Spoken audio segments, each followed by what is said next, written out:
यूँ तो हमारी ज़िंदगी में हज़ारों लाखों पल आते हैं, लेकिन मायने ये रखता है कि ऐसा कौन-सा पल है जिसकी मीठी यादें हमें पूरी ज़िंदगी भर याद रहने वाली है। ऐसा कौन-सा पल है जो हमारी पूरी ज़िंदगी को एक सकारात्मक ऊर्जा से भर देगा। ऐसा कौन-सा पल है जो हमें पूरी ज़िंदगी प्रेरित करता रहेगा। ऐसे एक कहानी है एक पिता और एक पुत्र की। एक बार एक पिता और बेटा शाम के समय वॉक पे निकले थे, शाम के समय घूमने के लिए निकले थे।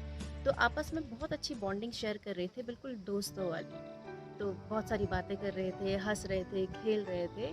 तो चलते-चलते वो एक खेत के पास पहुँचते हैं और देखते हैं कि वहाँ पर कुछ गंदे कपड़े, जूते और कुछ सामान पड़ा हुआ था।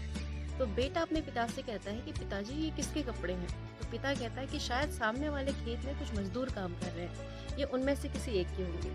तो बेटे के दिमाग में एक शरारत सूझती है। बेटा कहता है कि पिताजी चलो एक काम करते हैं, इनके कपड़ों को छुपा देते हैं, इसके सामान को छुपा देते हैं और उस पेड़ के पीछे चलते हैं और वहाँ से देखते हैं कि जब ये आएगा तो ये क्या करेगा। तो पिता को अपने बेटे की सोच पर बहुत गुस्सा भी आता है और बहुत दुख भी होता है।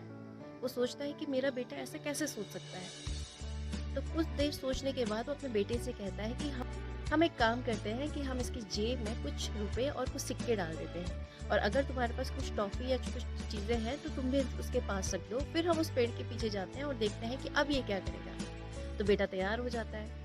तो वो वैसा ही करते हैं कि उसकी जेब में कुछ रुपए और सिक्के डाल देते हैं और बेटे के पास कुछ चॉकलेट और टॉफ़ीज़ होती हैं तो वो भी वहाँ रख देते हैं और वो जाते हैं पेड़ के पीछे और देखते हैं कि अब वो क्या करेगा। तो थोड़ी देर बाद जब मज़दूर आता है और अपनी कमीज़ को उठाता है तो उसको कुछ भारी लगती है। तो वो देखता है कि उसकी जेब में कुछ पैसे पड़े हुए हैं और सामने कुछ खाने का सामान रखा हुआ है। तो वो बहुत खुश हो जाता है और ऊपर को देखकर भगवान का धन्यवाद करता है कि हे भगवान तेरा बहुत-बहुत शुक्रिया।